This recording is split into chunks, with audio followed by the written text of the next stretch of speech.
যদি আপনাদের কাছে ভিডিওটা ভালো লাগে তাহলে লাইক করো, কমেন্ট করো। আর যদি ভালো না লাগে তো আমার ভিডিওতে লাইক কমেন্ট কিছু করতে হবে না। আমার এই পাস্তার ভিডিওটা আমি আপনাদের কাছে শেয়ার করছি একমাত্র কেন, আমি পুরো ভেজ পাস্তা বানাবো, কারণ আমি তো ভেজ। তো আমি সেই হিসেবে, অনেকে তো ভেজ খেতে ভালোবাসে, তাই জন্য পাস্তা বানাচ্ছি পুরোটা ভেজ হিসেবে। তো ভেজ পাস্তা বানাচ্ছি। তো চলো ভিডিওটা শুরু করা যাক। প্রথমে পাস্তাগুলোকে সিদ্ধ করে নিয়েছি সামান্য একটু লবণ আর জলের মধ্যে। টমেটো কেটে রেখেছি, আমার নিয়ে খাবে ঝাল কম খাই বলে আমি একটাই লঙ্কা দিয়েছি। তেলের মধ্যে একটুখানি বিট দিয়েছি আর শসা দিয়েছি। শসা কুচি কুচি করে কেটে রেখেছিলাম, ওটাই তেলের মধ্যে ভালো করে ভাজছি। অনেকে বলে ননভেজ দাদা, মানে পেঁয়াজ ছাড়া রসুন ছাড়া পাস্তা বানানো যায় না। তো আমি বিনা মশলাতে পাস্তা বানাবো। অনেকে মশলা ছাড়াও পাস্তা বানাতে পারে না, আমি বিনা মশলাতে পাস্তা বানাবো। খুব সুন্দর লাগবে পাস্তাটা বানাতে, কিন্তু খেতেও দেখে যত আপনার ভালো লাগবে না, খেতে অতটাই টেস্টি লাগবে। চলো তাহলে আমি ভিডিওটা বানাচ্ছি, শুরু করছি। আমার ভিডিওটা দেখার জন্য প্রস্তুত থাকো।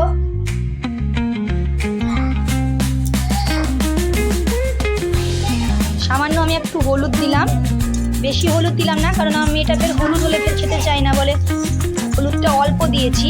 দেখতে পাচ্ছ এই আমার শসা আর বিটটা ভাজা হয়ে এসছে। আমি কিন্তু কিছু মশলা দিইনি, তেলের মধ্যে শুধু শসা আর বিট দিয়েছি।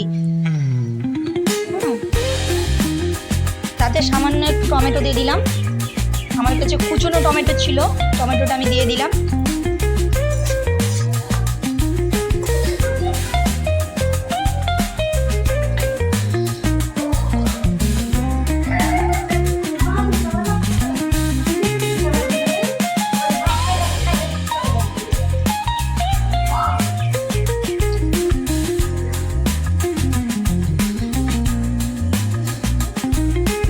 এবার লঙ্কাগুলো আমি দিয়ে দিলাম, দিয়ে এবার ভালো করে ভাজবো যাতে লাল হয়ে যায় ভাজাটা। দেখবা ভাজতে ভাজতে টমেটোর যে গ্রেভিটা ওটা অটোমেটিক ছেড়ে যাবে আপনার ভাজতে ভাজতে।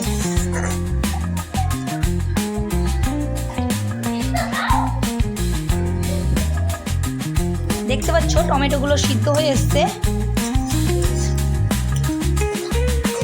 ভালো করে যদি না ভাজবে তাহলে তোমার এই শসাগুলো খেতে একদম মানে শসার মতো লাগবে, ভাজলে অনেকটা আলুর মতন লাগবে জিনিসটা, খেতেও টেস্ট লাগবে।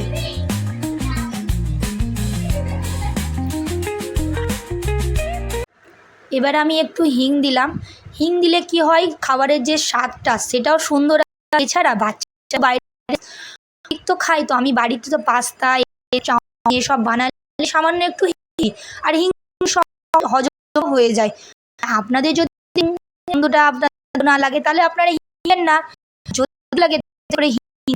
আর আমি যে কোনো খাবার করি আমি সব অ্যাড করি হিং, আমার খুব ভালো লাগে, গন্ধটা পছন্দ। আপনাদের পছন্দ দিবেন, না পছন্দ না দিবেন আপনাদের কাছে।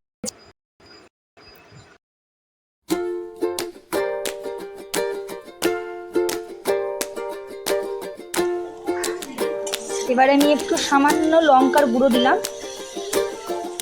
একটু স্বাদ অনুযায়ী জন্য।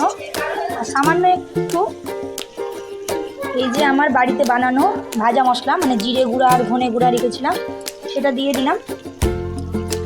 এই আমার হলো ফার্স্ট মশলা, আর এটাই আমার হলো টেস্ট মশলা, আর মশলা দিব না। এটা ভালো করে ভেজে নেওয়ার পর যে মশলাটা দিলাম, এই মশলাতেই তোমার স্বাদ অনেকটা বেরিয়ে আসবে।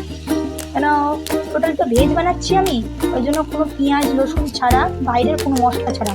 এবার আমি পাস্তাগুলো করে ঢেলে দেবো, এটা ম্যাক্রোনি যেটা বলছে, একটু ঢেলে দিলাম। এটাকে ঢেলে দেওয়ার পর আমি ভালো করে নাড়াচাড়া করবো।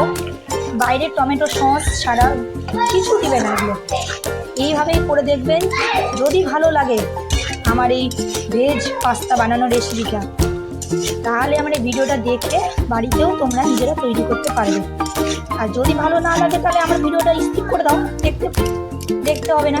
মানে আজকাল পুজো পাঠ করে অনেকে তো এই দেখো ভেজ পাস্তা আমার রেডি হয়ে গেছে।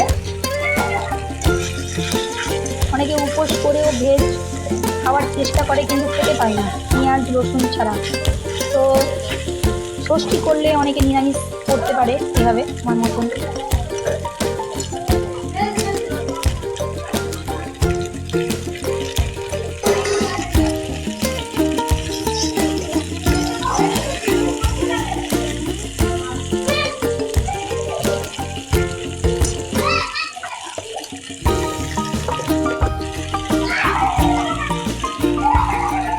এই দেখো ভেজ পাস্তা আমার রেডি হয়ে গেছে।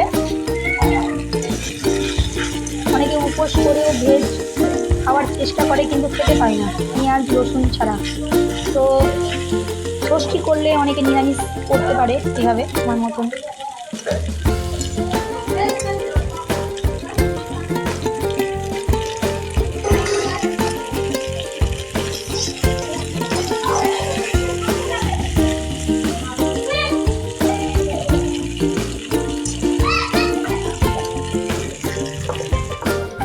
এরকম আমাদের পাস্তা চিল্লার পাটিগুলো সব খাওয়া হচ্ছে। ফাইনালি আমাদের পাস্তা হয়ে গেছে। এবার আমি খেয়ে দেখি। এই যেহেতু বাচ্চাদের জন্য বানানো পাস্তা তো ঝাল আমি খুবই কম দিয়েছি। এই দেখতেই পাচ্ছ আমি একটা লঙ্কা দিয়েছি, বানানোর সময় দেখিয়েছিলাম আপনাদেরকে। তো চলো আমি খেয়ে দেখছি পাস্তাটা কেমন হয়েছে। খেয়ে দেখি।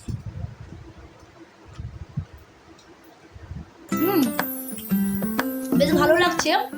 আমি এর আগে আমি কোনোদিন ভেজ পাস্তা বানাইনি, বানিয়েও আমি ধরলাম বানিয়েছি কিন্তু ম্যাগি মশলা বাজারে যে মশলাগুলো হয় সেগুলো দিয়েছি, কিন্তু বিনা ম্যাগি মশলা ছাড়া যে বানানো অতিরিক্ত সুন্দর লাগছে এবং সুস্বাদু লাগছে। আপনারা বাড়িতে বানিয়ে দেখবেন, যদি ভালো লাগে তাহলে আমাকে কমেন্টে জানাবেন। এর নতুন নতুন আমি তথ্য আপনাদের কাছে নিয়ে আসবো, ভালো ভালো video, veg totally veg video, মানে খাবারের নতুন নতুন আইটেম, মানে নতুন নতুন আমি প্রস্তুতি বানিয়ে আপনাদের কাছে শেয়ার করব। যদি ভালো লাগে তো আমার ভিডিওটাতে প্লিজ একটা কমেন্ট জানিয়ে আমাকে বলো যে হ্যাঁ দিদি আপনার এই ভিডিওটা আমার খুব ভালো লেগেছে। এছাড়া আমি তো কমেডি ভিডিও বানাই, তো আমি তো যেহেতু হাউস ওয়াইফ, তো আমার রান্না বান্না তো আমার লেগেই থাকে বাড়িতে সবসময়। তো অতএব আমি আমার বাচ্চাদের জন্য আমাকে নতুন নতুন রান্না বানাতেই হচ্ছে। তো তাহলে এখনকার মতন বাই বাই, টাটা, দেখা হচ্ছে নেক্সট ভিডিওতে। আমি আপনাদের কাছে নতুন নতুন ভিডিও নিয়ে আসবো, যদি আমাকে কমেন্ট করে জানাও। ঝালটা কম হয়েছে কিন্তু খুব ভালো লাগছে। ঝাল হলে বেশ আমাদের ভালো লাগতো, কিন্তু বাচ্চারা তো ঝাল খায় না, ওই জন্য ঝালটা কম দিয়েছি আমি। আপনারাও চাইলে বেশি ঝাল দিতে পারেন যদি আপনাদের বাচ্চারা বেশি ঝাল খায় তবে। আর আমার বাচ্চা তো ঝালটা কম খায় বলে আমি ঝাল কম দিয়েছি। তাহলে bye bye, tata, good night, দেখা হচ্ছে পরের ভিডিওটাতে। এই দেখো আমাদের এই বাচ্চাগুলো খেলা করছে।